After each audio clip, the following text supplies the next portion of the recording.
ಯಾವ ಹೆಣ್ಣು ಕೂಡ ಬಯಸಿ ಬಯಸಿ ನಾನು ವೇಶ್ಯೆಯಾಗಬೇಕು ಅಂತ ದೇವರಲ್ಲಿ ಬೇಡಿಕೊಳ್ಳುವುದಿಲ್ಲ ದೊರೆಯೇ. ಅವಳ ಸ್ಥಿತಿಗತಿಗಳು, ಅವಳ ಸಂಕಷ್ಟಗಳು ಹೆಣ್ಣನ್ನ ಆ ದಾರಿಗೆ ತಳ್ಳುತ್ತದೆ ದೊರೆಯೇ. ಹೆಣ್ಣು ಊಟ ಮಾಡದೆ ಅದೆಷ್ಟೋ ದಿನ ಕಳೆದು ತನ್ನ ಹೊಟ್ಟೆಯ ಹಸಿವಿಗಾಗಿ ಕಾಮದ ಹಸಿವನ್ನು ಹೊಂದಿರುವಂತಹ ಪುರುಷನಿಗೆ ಹೆಣ್ಣು ಸೆರಗಾಸ್ತಾಳೆ. ಯಾಕಾಗಿ? ತನ್ನ ಹೊಟ್ಟೆಗಾಗಿ ದೊರೆಯೇ.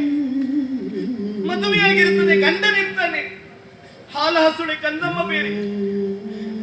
ಕಂಠ ಪೂರ್ತಿ ಕುಡ್ದು ಊರೂರು ಕೇರಿ ಕೇರಿ ತಿರುಗಾಡುತ್ತಾ ಇರುವಾಗ ಆ ಹೆಣ್ಣು ತನ್ನ ಮಗುವಿನ ಹೊಟ್ಟೆಗಾಗಿ ಅನಿವಾರ್ಯತೆಯಿಂದ ಇನ್ನೊಬ್ಬರಿಗೆ ದೇಹ ಹಂಚಿಕೊಳ್ತಾಳೆ. ಯಾಕಾಗಿ?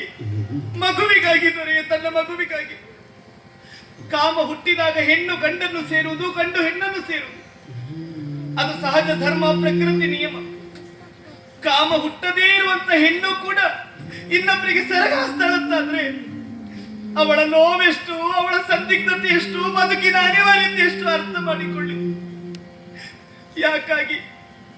ತನ್ನ ಬದುಕಿಗಾಗಿ ದೊರೆಯೇ, ತನ್ನ ಬದುಕಿಗಾಗಿ.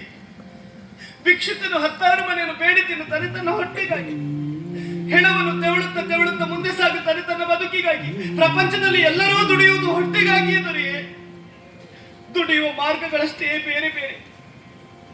ವೇಶ್ಯೆಯ ಮನೆಯಲ್ಲಿರುವಂತಹ ಹೆಣ್ಣಿಗೂ ನೋವಿರುತ್ತದೆ, ಅವಮಾನಗಳಿರುತ್ತದೆ, ಅಪಮಾನಗಳಿರುತ್ತದೆ.